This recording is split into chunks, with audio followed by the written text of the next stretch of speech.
Hi రమ్మమ్మ, good morning. నేను మీ నాని.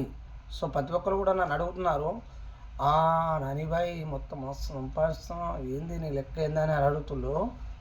చెప్తా పాటు. ఈరోజు పొద్దున్నే నిన్న కాల్ వచ్చింది, ఆర్టిస్ట్ మీద టెంపరవరీ ఉంది రావాలని చెప్పేసి. అందుకే పొద్దున్నే బట్టలు మంచిగా పిండిన వేసుకొని బ్యాడ్జీ పెట్టుకొని మంచిగా బయలుదేరదామని ట్రై చేసిన. ఎన్నింటికి లేచినట్టే మబ్బున 4 గంటలు లేచిన. 4 గంటలు లేచి స్నానం చేసి మంచిగా ఫ్రెష్ అప్ అయిపోయి ఇంట్లో అన్నం కూర వండిపించి క్యారేజ్ రెడీ పెట్టుకొని బయలుదేరదామని అనుకున్నా. కానీ పొద్దున్నే ఫోన్ చేసే వారికి అన్న ఈరోజు డ్యూటీ లేదు అని అన్నారు. సరే ప్రైవేట్ బండ్ల మీద కూడా ఏమన్నా వస్తాయని చెప్పేసి ప్రైవేట్ బండ్ల మీద కూడా ప్రతి ఒక్కరు కూడా ఫోన్ చేసిన. నిన్న మొన్నసారి ఫోన్ చేసిన.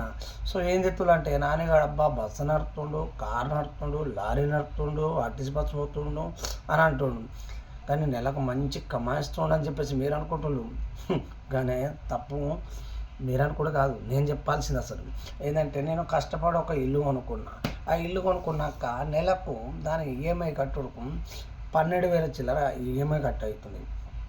అలానే మహిళా మండల నెలకు 13,000 రూపాయలు మహిళా మండలి కట్టడం. అలానే చిట్టులో నెలకు ఒక 6,000 రూపాయలు అటు కట్టుడు అవుతుంది. ఇంట్లో అటు ఇటు చిల్లర వేసుకుంటే నెలకు 30,000 అవలీలంగా అయిపోతున్నాయి.